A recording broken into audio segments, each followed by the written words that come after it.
Okay, let's dive in. We've got a really fascinating stack of material here, all looking at these huge, sometimes almost sci-fi visions for humanity's future that kind of often pushed by some prominent tech billionaires. Yeah, big ideas, spreading humanity across the galaxy, having 1 trillion people living out in space to keep growth going forever. Or building what one source here calls this techno-capital machine, eternally triumphant, driven by AI, entrepreneurship, conquering the cosmos, basically. What's really striking reading through this is how they're presented. Not just as nice ideas, but often framed as, well, inevitable. Or the only good option, right? The alternative being extinction. Exactly. Yeah. Or sometimes even that it's all based on sound science, promising something like transcendence, maybe even immortality. Okay, so let's unpack all that. This deep dive, we're going to explore these visions, look at where they come from based on these sources, what they're claiming, and importantly, what some of the major critiques are. Right, drawing out the key points from everything you've shared, getting to the core of these pretty complex ideas. Our mission, then, is to navigate the lofty rhetoric, look at the philosophies underneath, the tech they propose, whether it's actually feasible scientifically, and what the implications might be. And crucially, only based on the information in these texts we have in front of us. Sounds good. Where should we start? With the visions themselves. Yeah, let's detail those first. The material is full of specific examples. You mentioned Jeff Bezos. He talks about moving industry and eventually people into these huge orbital colonies. Right, aiming for, what was it, 1 trillion people in space, Yeah. all to avoid stagnation here on Earth and keep growth going. Yeah, indefinitely. And then there's Elon Musk, obviously a huge voice here, very focused on Mars colonization and going beyond. He frames it almost like a battle, doesn't he, between expansionists who reach for the stars and extinctionists who he suggests are risking humanity's end by staying put. It's a stark binary. And Mark Andreessen's vision, as the sources describe it, this relentless techno-capital machine, it sounds like conquering the universe through, well, tech and markets.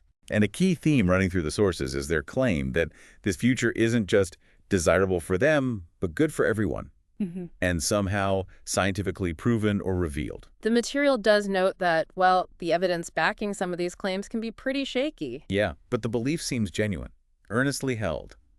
You can see the appeal, can't you? Absolutely. It offers something huge, transcendence, escaping Earth's limits, maybe even cheating death. Things that, even vast wealth can't normally buy.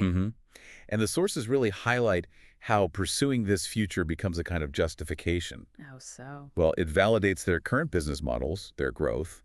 It reframes massive global problems, poverty, climate change, as basically just technology problems needing a tech solution. Right. And it even excuses things that look negative now. Exactly. Things like the huge carbon footprint from global shipping or fleets of rockets launching.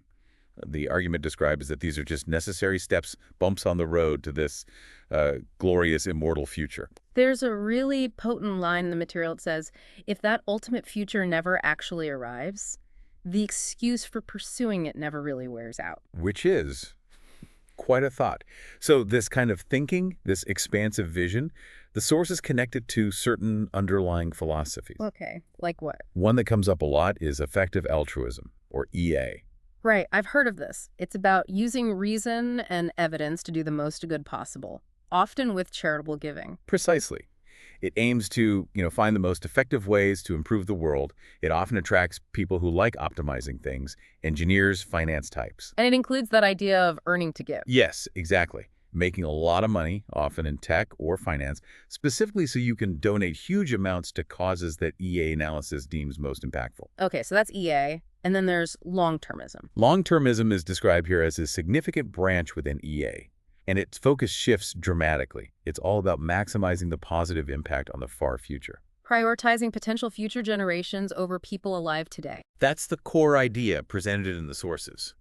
The welfare of potentially vast numbers of future beings takes precedence.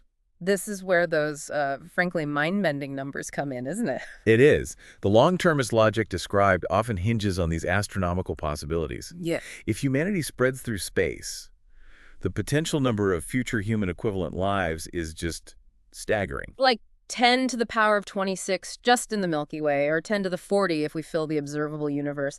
The scale is hard to grasp. Completely. And the sources link this back to Peter Singer's famous drowning child analogy. The one where if you see a child drowning, you have a moral obligation to save them, even if it ruins your expensive shoes. Right. The cost to you is small compared to the value of the child's life.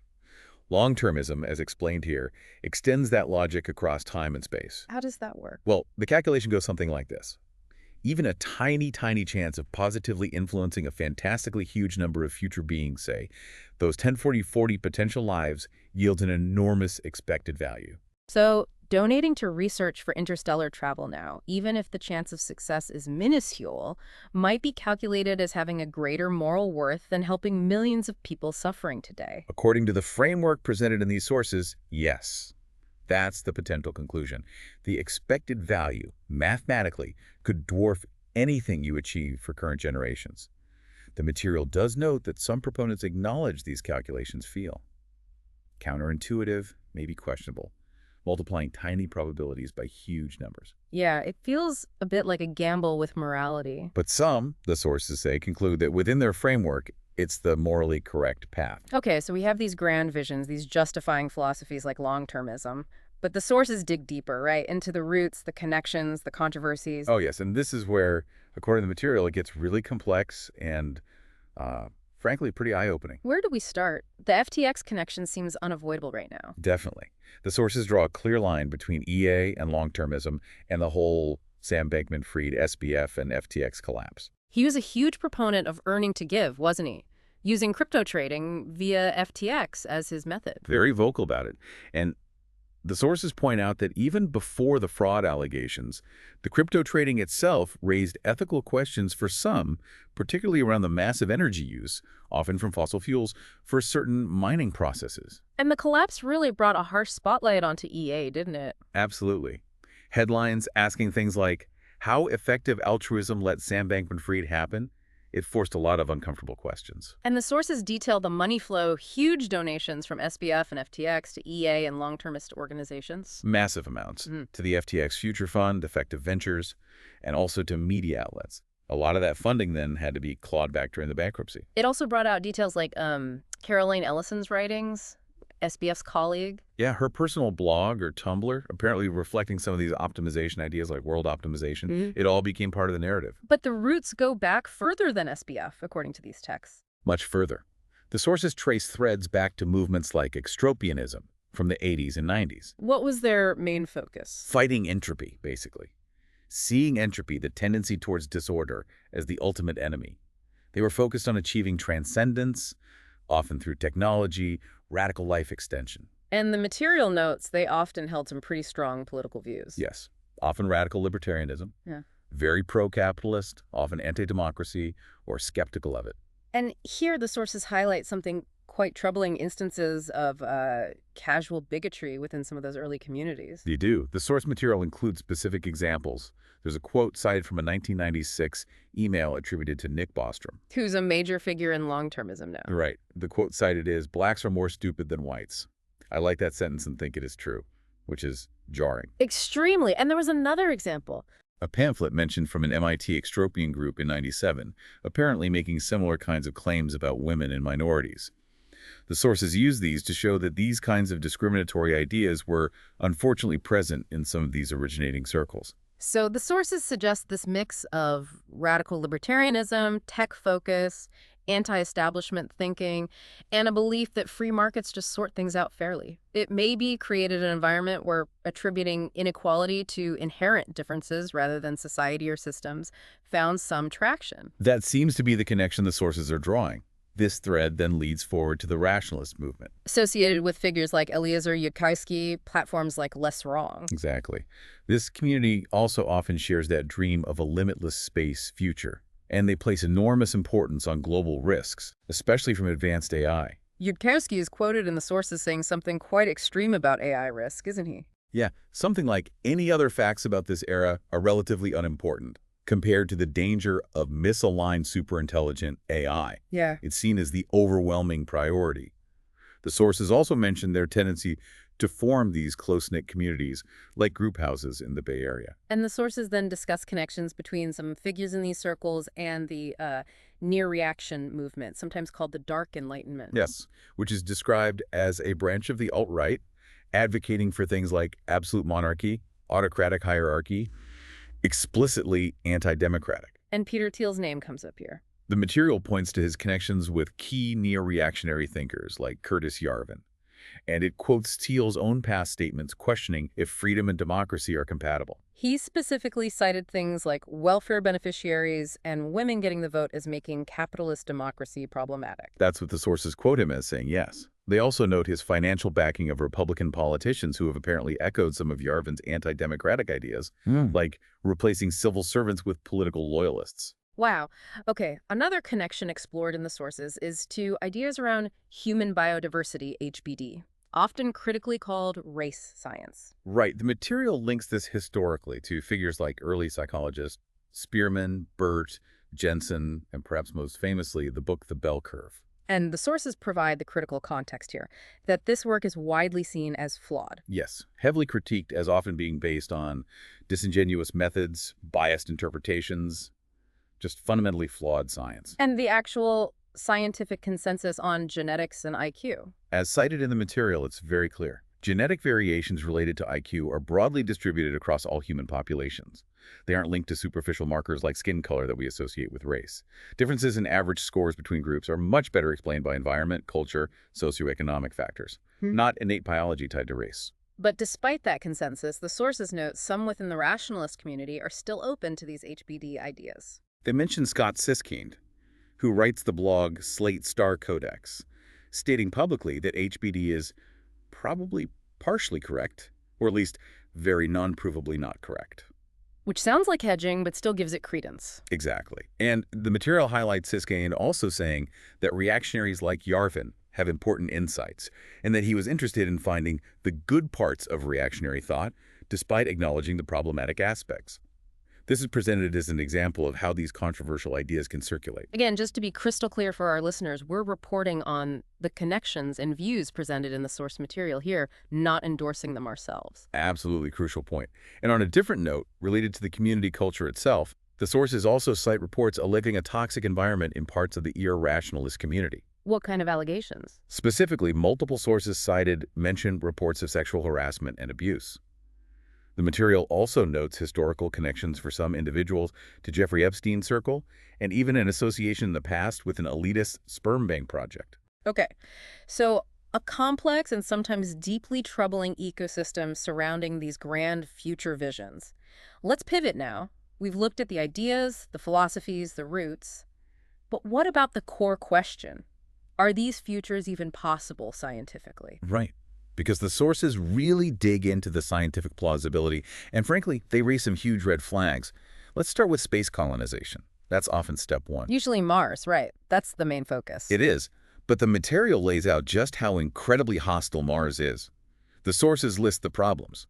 Intense radiation, much lower gravity with unknown long-term effects, no global magnetic field for protection. And terraforming, making it Earth-like. Huge challenges there, too. The sources say there simply isn't enough CO2 ice on Mars to thicken the atmosphere significantly, even if you could somehow release it all. Life there would almost certainly have to be underground. And completely dependent on Earth. Utterly dependent on a supply chain from Earth, which, as the sources point out, creates a potential monopoly on survival for whoever controls that chain. There's a quote in here somewhere saying, Mars would make Antarctica look like Tahiti. That paints a picture. What about going further? Interstellar travel. Even more speculative, according to the sources. The distances are just mind-boggling. Traveling your light speed makes tiny dust particles lethal impacts. So you'd have to go slower. Much slower. Yeah. Which means generation ships, taking centuries or millennia. The sources call these ethically indefensible, condemning generations to live and die on a ship, heading to a destination they never chose. In building such a thing. Would require resources and engineering on a scale we can barely imagine. It's deep into science fiction territory based on current understanding. Okay, what about AI? The singularity idea achieving superintelligence rapidly. Here, too, the sources urge caution. They argue that expecting this sudden leap to artificial general intelligence, or AGI, based on current tech trends is questionable. But isn't computing power still growing exponentially? Moore's law. Well, Moore's law, in its classic sense doubling transistors on a chip, is hitting physical walls related to the size of atoms. While engineers are finding clever ways to stack things or use new materials, that exponential curve is slowing down. It's not guaranteed to continue forever, as some predictions assumed. And fundamentally, the sources argue the brain isn't just a biological computer like our current machines. Exactly. Current neural networks are described as very crude analogies. Emulating a human brain might require fundamentally different types of machines, new architectures we haven't invented yet.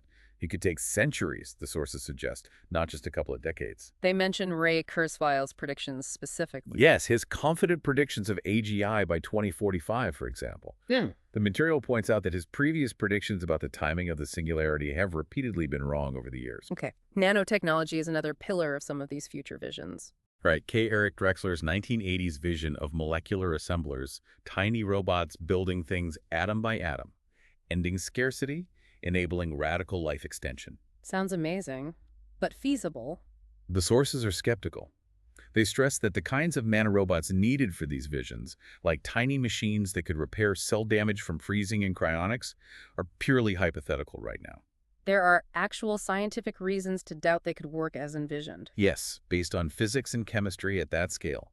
The sources suggest there are fundamental reasons why such self-replicating, molecule-manipulating machines might not be possible in the way Drexler originally pictured them. And that brings us to cryonics itself. Freezing people, hoping future tech can revive them. Proponents, like the person mentioned wearing a cryonics medallion or Yudkowsky, who apparently advocated for it, put their faith in these hypothetical future nanobots or other breakthroughs to fix the massive damage caused by freezing. But what do mainstream scientists say, according to the sources? They're pretty blunt. The material quotes scientists saying current methods, even advanced vitrification, designed to prevent ice crystals, essentially obliterate the fine structure of tissues, especially the brain. Resulting in Puddles of pink mush was one graphic description cited. The sources state there's zero scientific proof that current methods preserve brain structure or function in a recoverable way.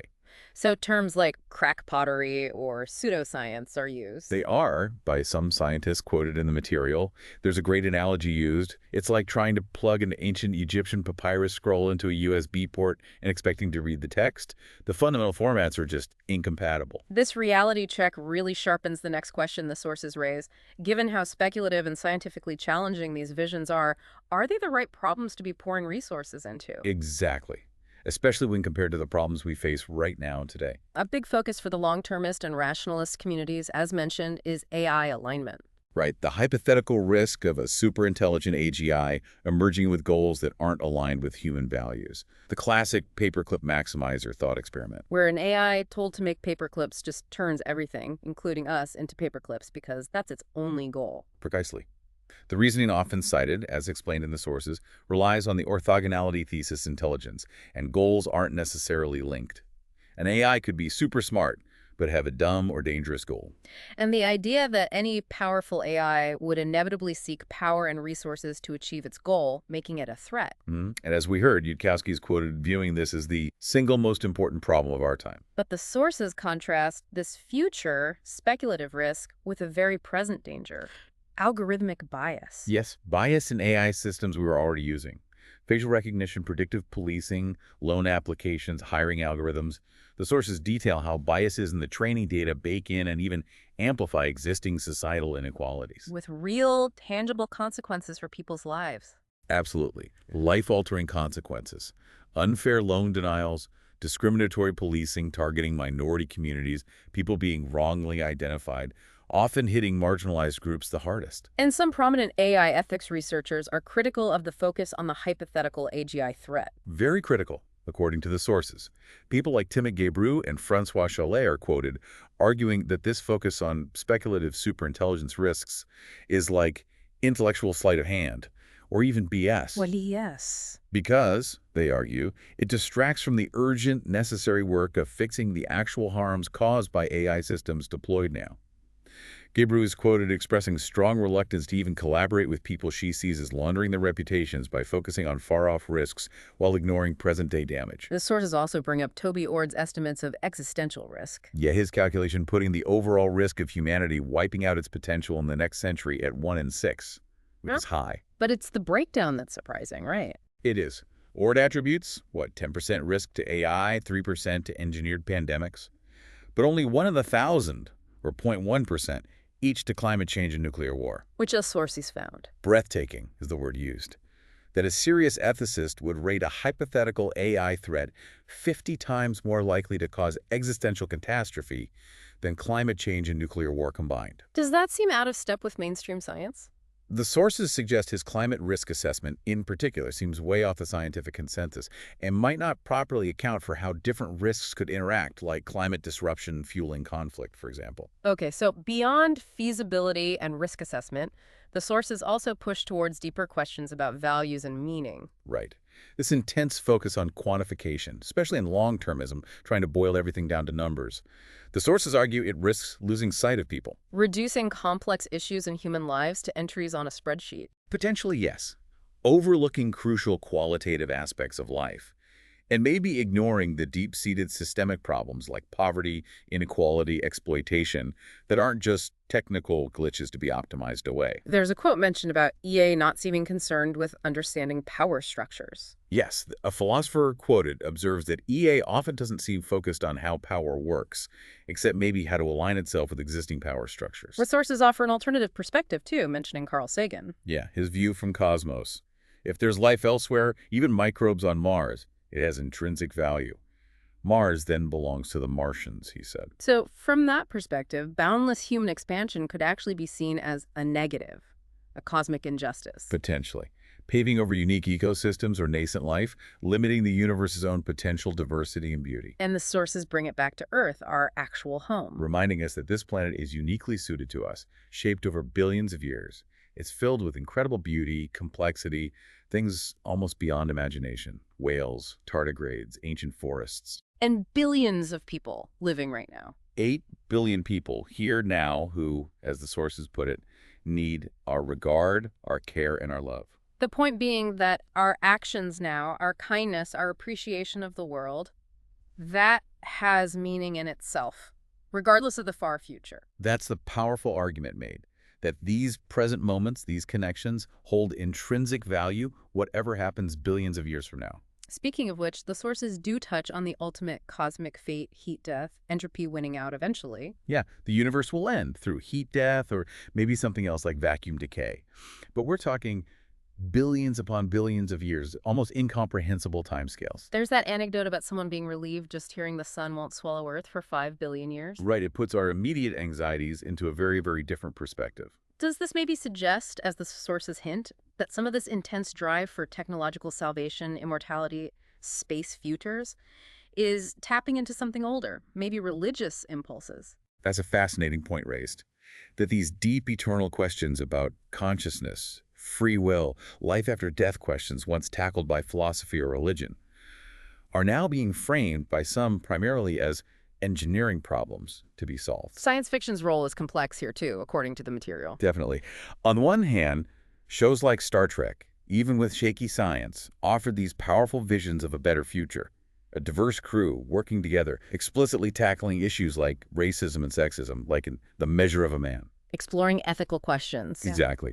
But the sources also reflect on maybe initially confusing the hope in sci-fi with the setting itself, like thinking going to space would automatically make humans better. Before learning the harsh realities of space travel, radiation, isolation, zero-G effects. Right. And then there are interpretations. The material notes how Peter Thiel apparently sees Star Wars mainly through Han Solo's death, or describes Star Trek as communist, suggesting perhaps a selective or unique reading of the themes. Ultimately, the sources suggest maybe underneath all the grand plans and calculations is just a fundamental fear of death. Yeah, death as the ultimate limit of human life. Maybe that's a core driver. And one final point the sources make about sort of the Silicon Valley culture surrounding some of this. The contrast between prizing independent thought and contrarianism. And sometimes falling into groupthink. Right. Or dismissing outside expertise. Exactly. And maybe ignoring history, including, ironically, the huge role government research actually played in creating the foundations for much of today's tech. The idea being that always trying to be the contrarian can paradoxically make you resistant to learning or changing your mind. Creating what the sources call an epistemic cell, a bubble where you're convinced you know best, regardless of evidence or expert consensus. Okay, so wrapping this deep dive up, looking back at all this material, what have we uncovered? Well, we've explored these incredibly ambitious, sometimes bewildering visions for humanity's future space colonization. Yeah. Techno-utopias championed by some influential tech billionaires. We've traced their philosophical underpinnings, particularly to effective altruism and long-termism, with its focus on the far future and expected value calculations. We've seen, based on the sources, how these ideas connect to a complex network of historical movements, some with quite problematic aspects, and how recent scandals like FTX have brought intense scrutiny. We've also grounded ourselves in the scientific realities presented in the material, noting the huge, maybe even insurmountable hurdles facing things like Mars colonization, the current limits of AI compared to AGI hype, and the skepticism around technologies like cryonics. And critically, we've weighed that focus on speculative, distant risks like misaligned superintelligence against the very real present-day harms highlighted in the sources like algorithmic bias disproportionately affecting vulnerable people right now. It really paints a picture, doesn't it? A fascinating, sometimes deeply uncomfortable intersection of ambition, philosophy, science, ideology, and maybe basic human fears and hopes. It really forces us to ask, based on the evidence presented here, what futures are actually plausible?